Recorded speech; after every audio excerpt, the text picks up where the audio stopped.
ஒரு வார்த்தை போதும் ஒருவருடைய வாழ்க்கையை முழுவதுமாக மாற்றுவதற்கு. வெற்றியும் தோல்வியும் சராசரி மனிதனின் வாழ்க்கையில் வந்து போகின்ற சாதாரண விடயங்களே. இவற்றை எண்ணி எண்ணி வெந்து போவது என்பதுதான் வேண்டாத வீண் சமாச்சாரம். நெஞ்சிலே துணிவில்லாதவனுக்கு தோல்விகள் எல்லாம் தடை கற்கள், துணிவுள்ளவனுக்கோ தடை கற்கள் கூட அவனை தூக்கி நிறுத்துகின்ற படிக்கற்கள். தோல்வி என்பது நம்மோடு நிரந்தர வாசம் புரிய வருகின்ற ஒன்றல்ல. சில சந்தர்ப்பங்களில், சில சமயங்களில், சில இடங்களில் அது நம்மை வெறும் உரசிவிட்டு செல்லும், அவ்வளவே. தோல்வி வாழ்வின் ஓர் அங்கமே என்பது தெரிகின்றது. அதிலிருந்து பல அனுபவ அறிவுகளை படிக்க முடியும் என்பதும் தெரிகின்றது. இருந்தாலும் தோல்வியை நாம் வெறுக்கின்றோம். சுருக்கமாக சொல்ல வேண்டுமென்றால், அனுபவத்தை வளர்த்துக் கொள்கிற வகையில் எப்படி தோற்பது என்கின்ற கலையை இதுவரையிலும் நமக்கு யாரும் கற்றுத்தந்ததில்லை. அறிஞர் ஒருவர் சொல்வது போல், தோற்பதற்கான உரிமை ஒவ்வொரு மனிதனுக்கும் இருக்கின்றது. அதனை மறந்து விடாது மனதில் நிறுத்துங்கள். தோல்விகளையே எண்ணி நினைத்து கொண்டிராமல் முடிந்த வரையில் அவற்றை பரிசோதனை செய்வதும் காரண காரியங்களை கண்டுபிடிப்பதுமே அறிவுள்ள மனிதனுக்கான அறிகுறிகளாகும். என்ன தவறு செய்தேன், என் தோல்விக்கு என்ன காரணம், அதனை நிவர்த்திப்பது எப்படி என்பன போன்ற கேள்விகள் உங்களது ஒவ்வொரு தோல்வியின் போதும் உள்ளத்தில் எழட்டும். ஏனெனில் அந்த கேள்விகளின் விடைகளில் தான் அடுத்த வெற்றியின் ரகசியம் ஒளிந்திருக்கிறது. ஒரு மனிதனின் வெற்றி அவனது தோல்விகளில் தான் நிர்ணயிக்கப்படுகிறது.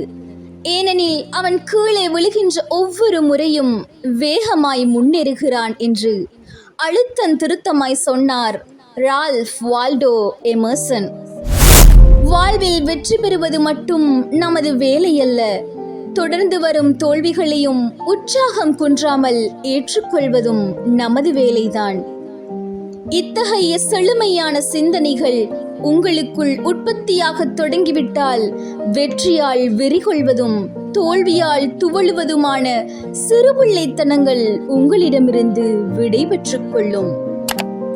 அமெரிக்க ஜனாதிபதி பதவிக்கு போட்டியிட்டு தோல்வியடைந்த போது எட்லாய் ஸ்டீவன்சன் சொன்ன வார்த்தை, இந்த தோல்வியினால் சிரிக்க முடியாத அளவுக்கு நான் பாதிக்கப்பட்டேன், ஆயினும் அழ முடியாத அளவுக்கு வயதுமாகிவிட்டேன் என்று கூறினார்.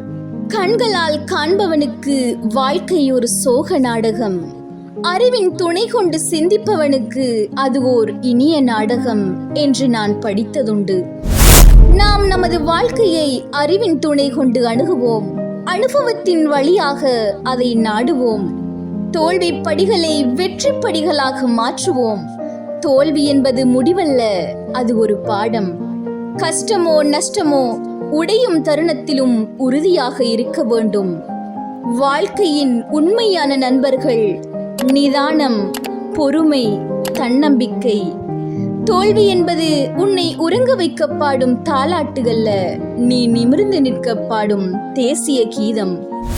தோற்றாலும் மீண்டெழுந்து ஜெயித்து வாருங்கள், உங்கள் வாழ்க்கையை வென்று வாழுங்கள். இந்த வீடியோ உங்களுக்கு பயனுள்ளதாக இருந்தால் சப்ஸ்கிரைப் செய்துவிட்டு லைக் செய்யுங்கள். உங்கள் அழகிய கருத்துக்களை கமெண்ட் செய்துவிட்டு நண்பர்களுக்கும் பகிருங்கள். இன்னொருவருக்கும் பயனுடையதாக இருக்கலாம்.